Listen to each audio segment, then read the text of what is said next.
Okay, this is Ringwalk Media. We're here today with the president of Sheer Sports, Roberto Diaz. Roberto, very kind of you to come on and speak to us this morning, or probably this evening for you. I think it's about 9:30 in LA, isn't it? Yeah, it's 9:30 out here, but any time is good, and it's always good to catch up with you. I hope everything's well with you. Well, as you know, it's been a very sad time in boxing. You and I have both lost someone that we know very well and have worked with and have fond memories of. Um, I thought it would be nice to have a few words about Ricky Hatton, of course, and you worked with Ricky over an extensive period of time, and his management team, Paul, and you've had some great memories of Rick, and I'd love to get some of those memories out. But just first of all, before we start, obviously, it's incredibly sad that Ricky's passed.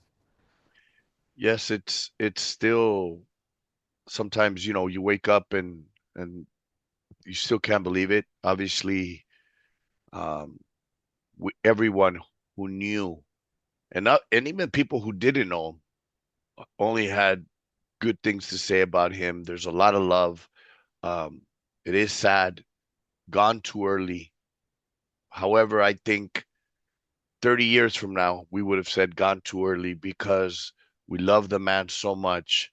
He meant so much to everybody. He did so much for everybody. Um, and I really appreciate you giving me the opportunity to to to pay tribute to a man, a legend when it comes to in and out of the ring, Ricky Hatton. Yeah, he definitely was that. I noticed something you're wearing. Is that a Mayweather jacket you've got on?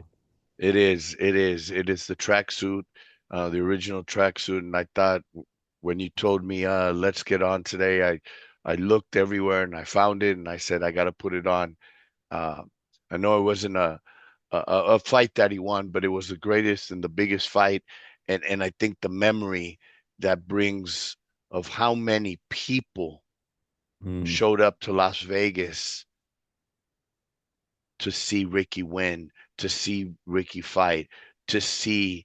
I think we've never seen that again, and Oh, we will never see it again. That weigh-in was incredible. It's one of the biggest highlights of my life when he grabbed the mic and he said, "Are you here to see them? Are you here to see him?"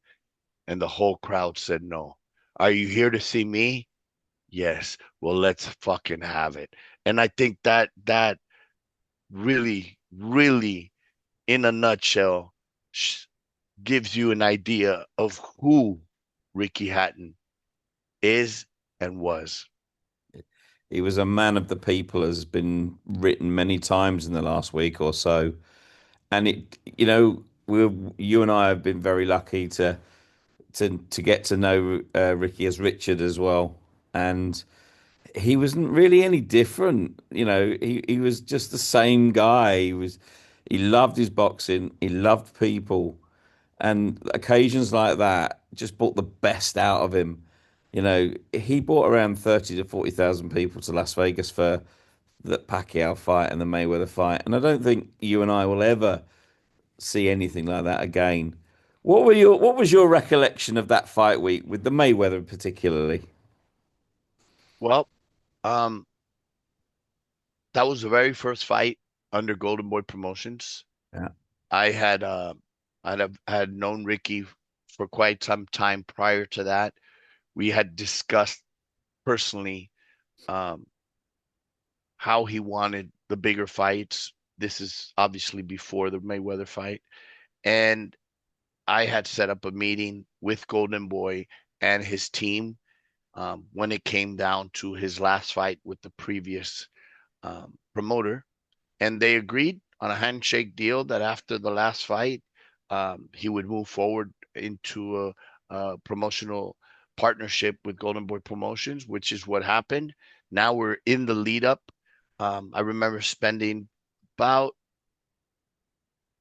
a week or two prior to the fight in Vegas with him. I would always help Ray and the team with sparring partners. And I actually went out to Manchester for the very first time for that fight. I took four young fighters from the U.S. to spar with him, to prepare him, to get him ready for Mayweather. And all I kept thinking is, in it was 3 weeks that I was in Manchester, and then 2 weeks in Vegas together.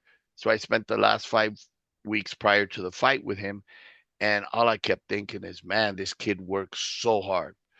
Um, and I saw how hard he trained and how ready he was.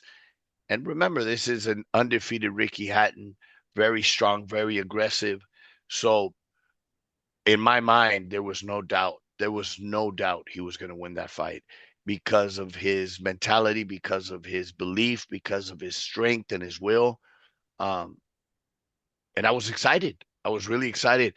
However, not in my wildest dreams did I ever think what we ended up seeing come fight week when we saw close to 30,000 or over 30,000 Manchurians Yeah, show up to Las Vegas and take over Las Vegas. I mean, I had lived the era of Julio Cesar Chavez, the greatest and most beloved yeah, Mexican fighter at the time. I had lived a couple of big events for Oscar de la Hoya.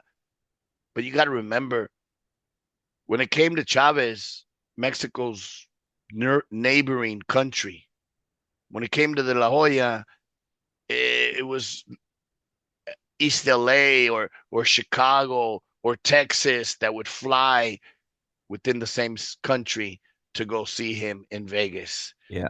When it came to Ricky Hatton, it was another country traveling, and again, it was a major takeover because during that week, it was no longer Las Vegas, Nevada. It was Las Vegas, UK. And more specifically, it was Manchester's in the house. And I mean, from A to Z, running out of beer, to walking in the strip in the Union jackets and waving the flag, you knew this was something different. Yeah. It was not, and I tell people today, Ricky fans are not necessarily boxing fans. No. They were Ricky fans. And when I say that, a lot of boxing people don't understand, but you have to travel over to Manchester to understand what that meant. And during my 3 weeks in Manchester at the time, I realized what it meant. And whether you got into a cab, whether you went to the market and had a sandwich, whether you went to the barber to get a haircut, whether you went into a pub, whether you went into a restaurant, everybody in Manchester had a story of Ricky Hatton. And it was incredible. I mean, you start thinking, wow, is Manchester that small that everybody knows this guy? But no, it's because everybody wanted to be a part of him because he was a part of them. In reality, Ricky uh, put Manchester. I mean, I know that there's Manchester United and Man City and it, but at a time where outside of the UK, Manchester became very, very big and famous because of one man, Ricky Hatton, the hitman.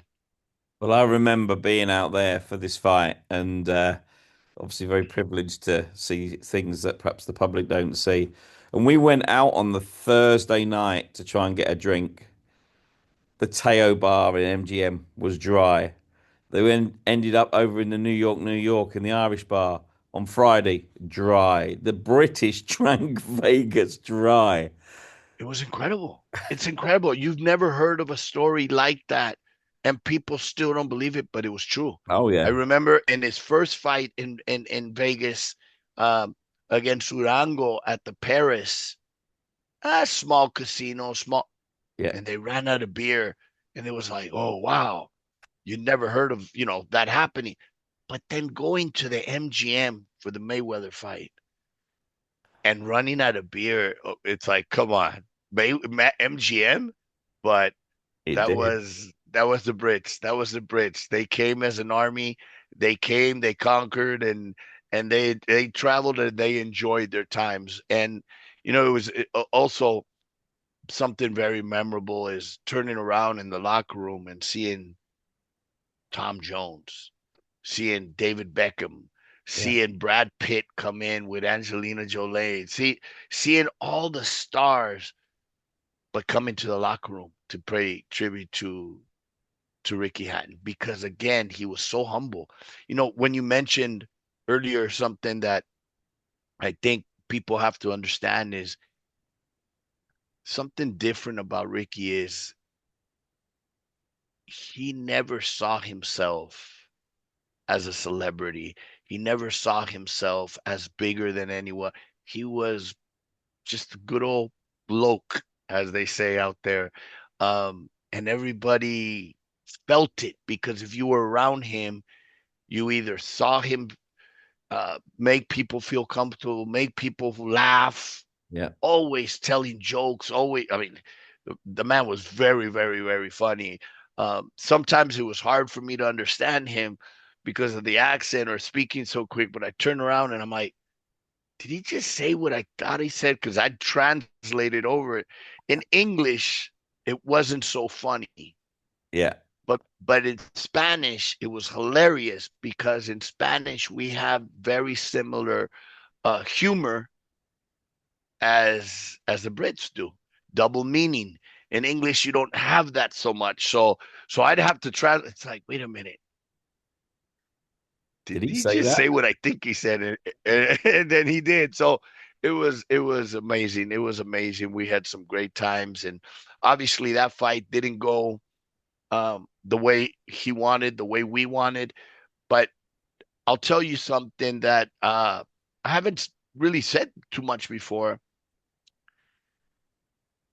Right before the end of the fight, I go over to a monitor in the media area and I see that he's down. So I go run over to the corner and tell Billy he needs a knockout.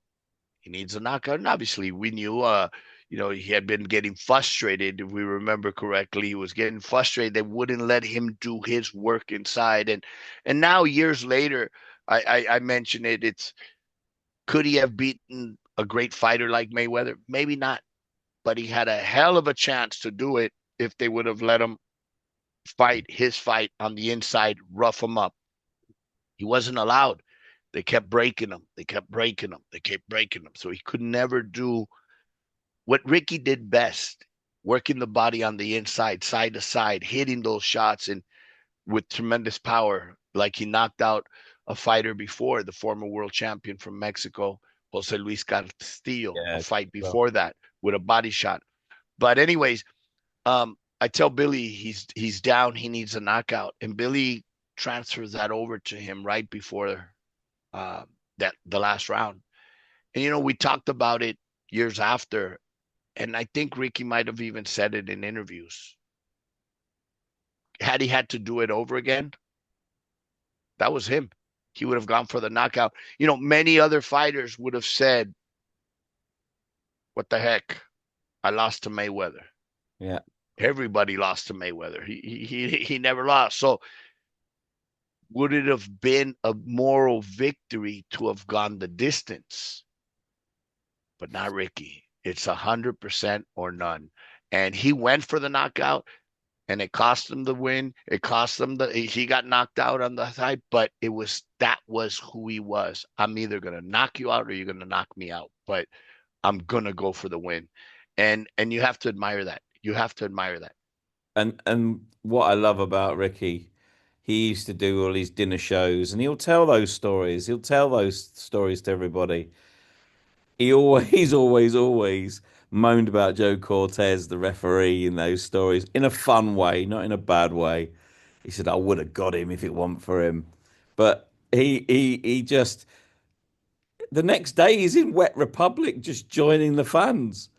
He's just been in one of the biggest fights of all time of his life, and he's with the fans the next day. That was just Ricky through and through, wasn't it?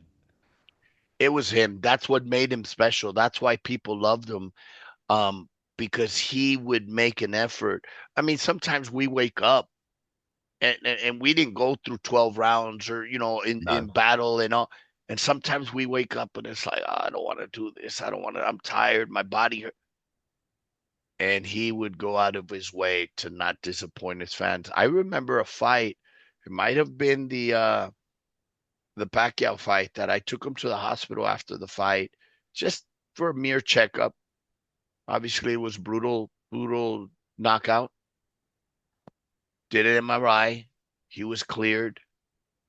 And as soon as we were released and back to the hotel, he's like, let's go. And he had um, a commitment to be, I don't remember what club it was, but all the fans were waiting for him at that club. And if if he would have said,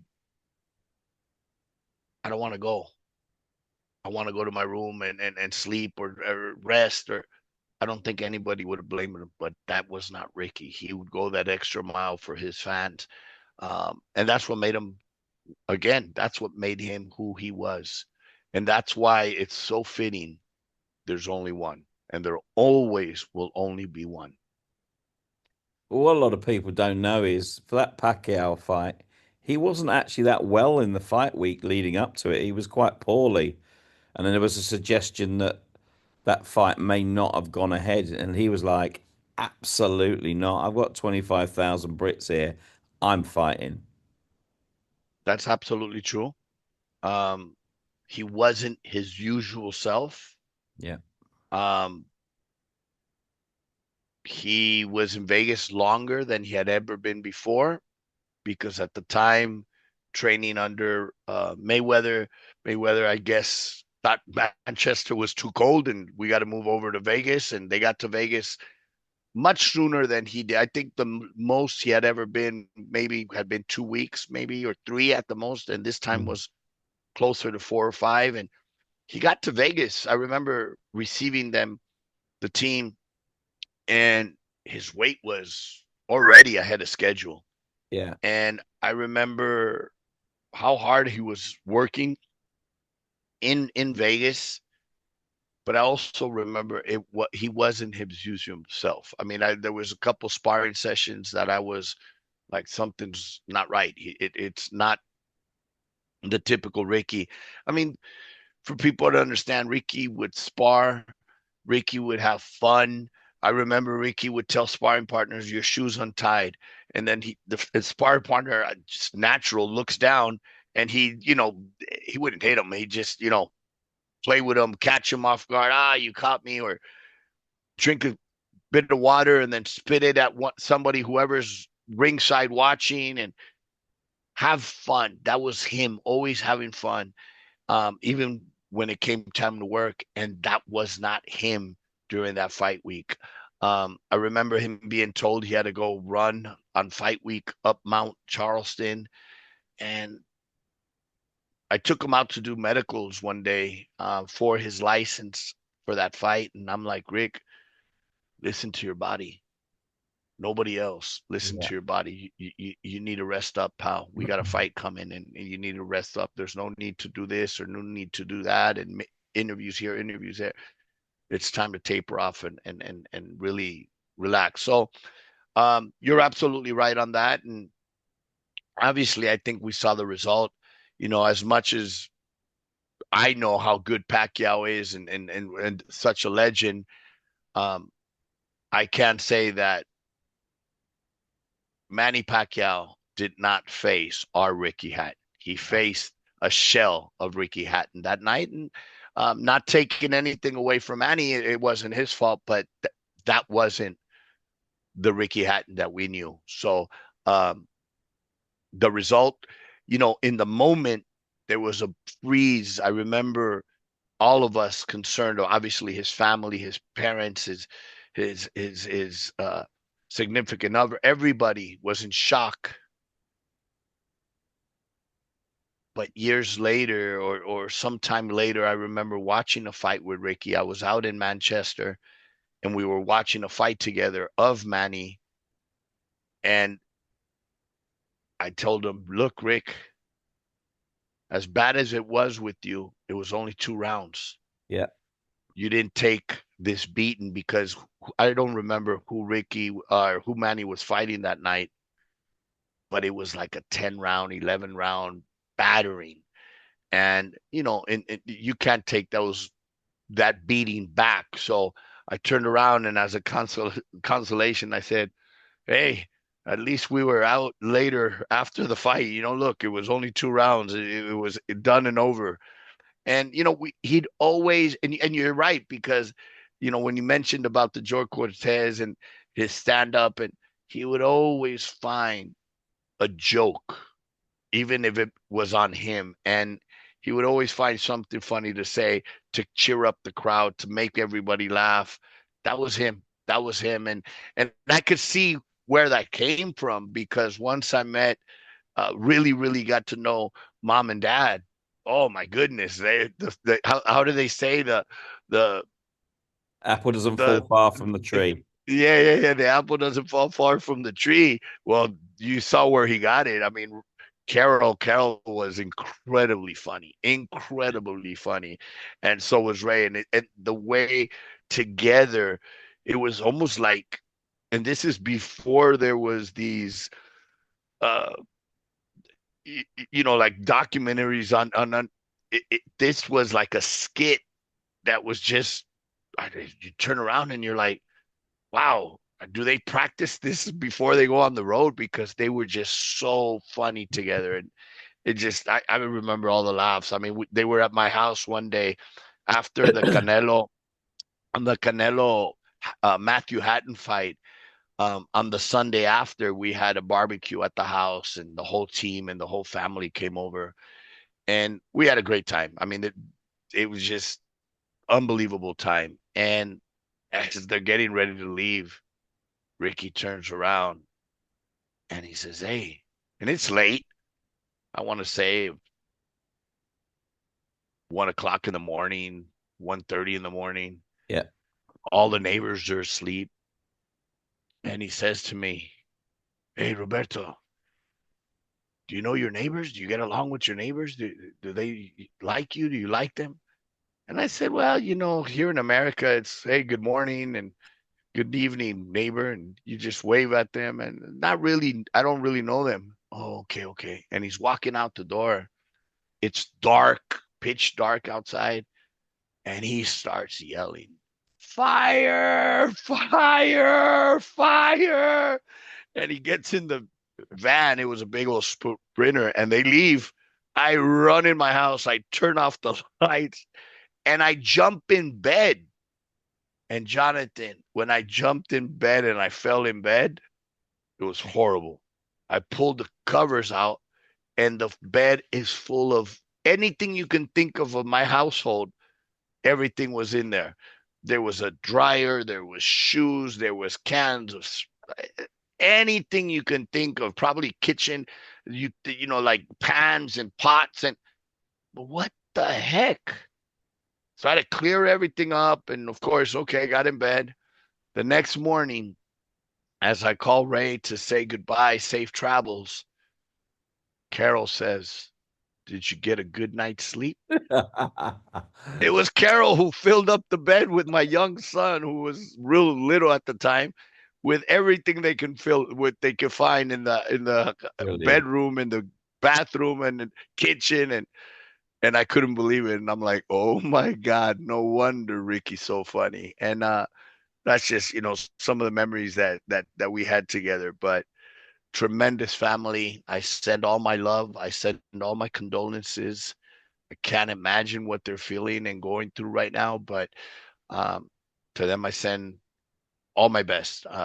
Be strong as he was, and just we have to remember all the good times.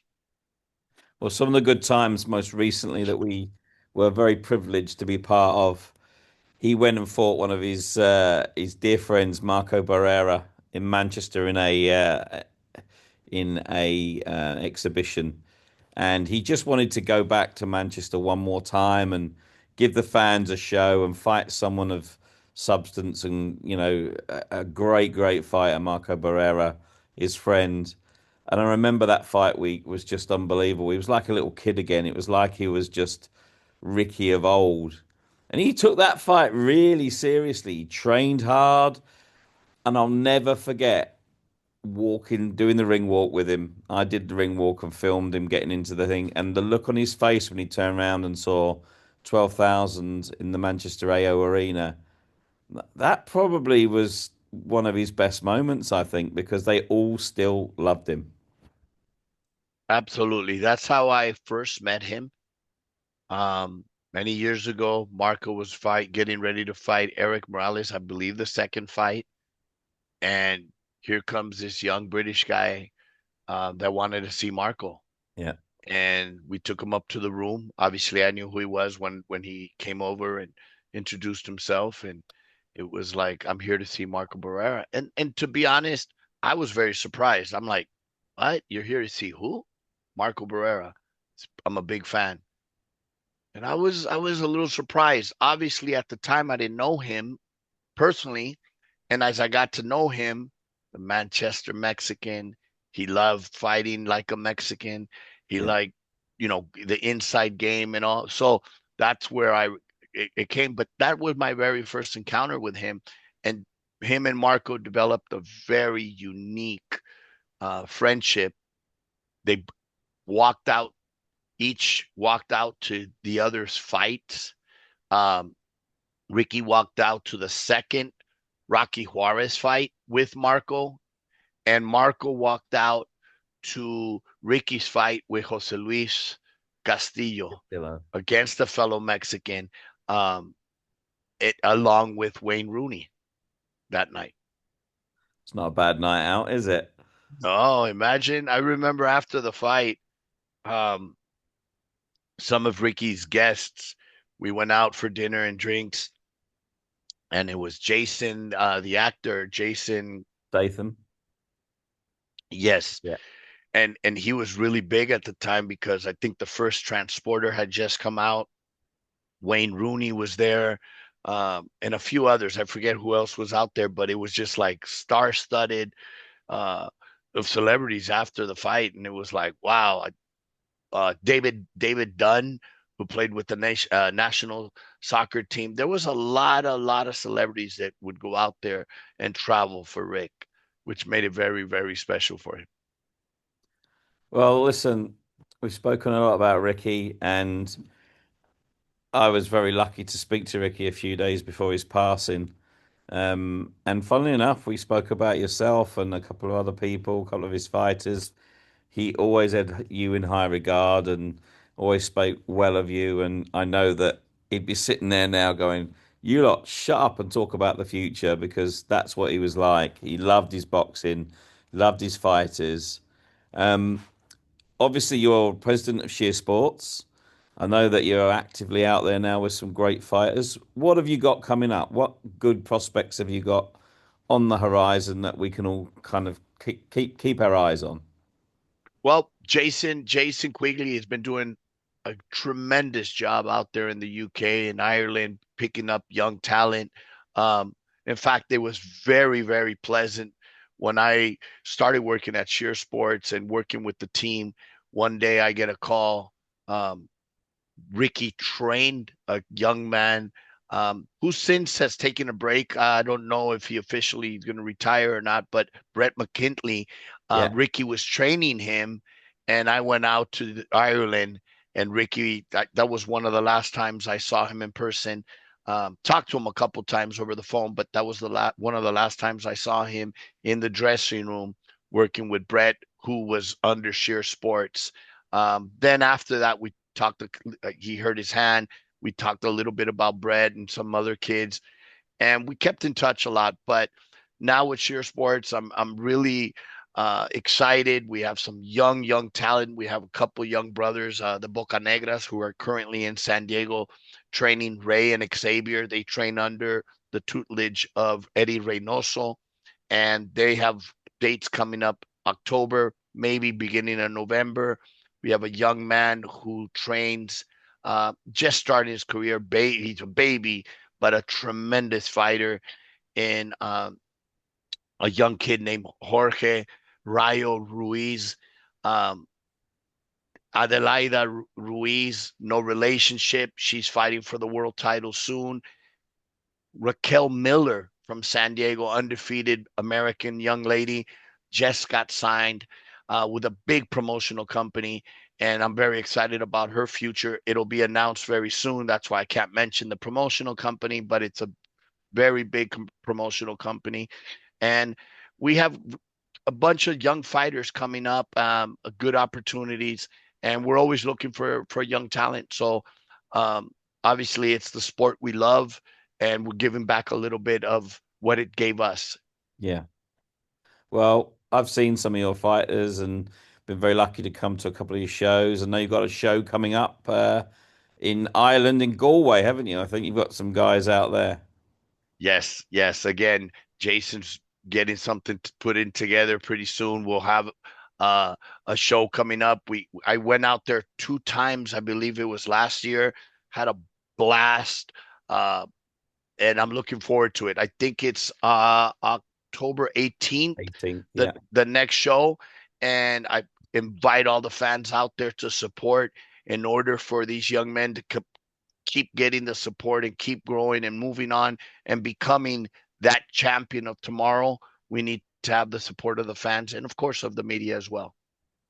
Well, we love watching what you do, Roberto, and you know, your knowledge is second to none, and people like yourself in the sport giving your expertise to the young and the youth. It's so important, and Rick used to love doing that. He got some of his own fighters, of course, Ibrahim Nadeem, Jack Murphy, like you said, Brett McGinty, who's taken a little break, and he's got John Hedges in the gym as well. He loved those guys. He loved to see people do well, and he give his little bit of knowledge to those guys just to help them forwards. It's a tough one to believe that it's not going to be there anymore, but I know those guys will be bringing his name forward in a positive way.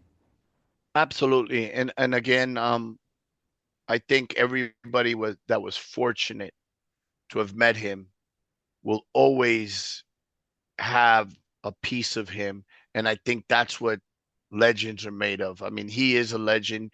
He inside and outside the ring because he touched so many people's heart and meant so much. I saw an interview the other day, Conor McGregor. I'm sorry, Conor Ben. Yes, My bad. Uh, Conor Ben and speaking so highly of him and that he's his hero and I think if you speak to Tyson Fury and I think if you speak to Matthew Macklin and I think if you speak to uh, Scott Quigg and um, Anthony Crolla and all these young men that were fortunate to have either worked with him or known him or be managed or promoted by him would only have great things to say. I remember when Ricky told me, "Hey, I need you to help me out. Put this young man. He's one of my fighters. Put him on an undercard. Put him in Vegas. Watch out for him." And I have a lot of belief in this kid. He's going to be a champion. And it was Anthony Crolla. And Anthony was a 6 rounder. If you look at his record on BoxRec, he fought a young man from Mexico, Montiel, uh, early on an undercard in Vegas, 6 rounds. And I felt so nervous going into the fight. And then during the fight, I'm like, oh my goodness, how I'm going to call Ricky because Anthony had a tough time. And obviously, it's when you first go out across the pond and it's a big stage and everything. Sometimes it's, nerve wracking. of And course. I was like, wow, wow, wow. How am I going to call Ricky and say, hey, I'm sorry, but your guy lost? And Anthony pulled it off in the last couple rounds and got us a tight win. And years later, Ricky wasn't wrong. He became a world champion, another world champion for Manchester and made Manchester proud. But more importantly, made Ricky proud because Ricky called it. He said, this kid's going to be a world champion. And sure enough, and look at Scott Quigg years later, a world champion. So Ricky had an eye. A lot of fighters, not just because they're in the gym and because they become champions. I've seen it. Not all of them have an eye. And Ricky had an eye. Roberto, listen, to have those memories that you have and some of those stories, it's truly lovely to hear them, and you know, to try and get the message across that Ricky was just Ricky, and to us and to everybody that sort of knew him, he was a great man. Just sort of sum up your time with Ricky and the man that he was. Absolutely.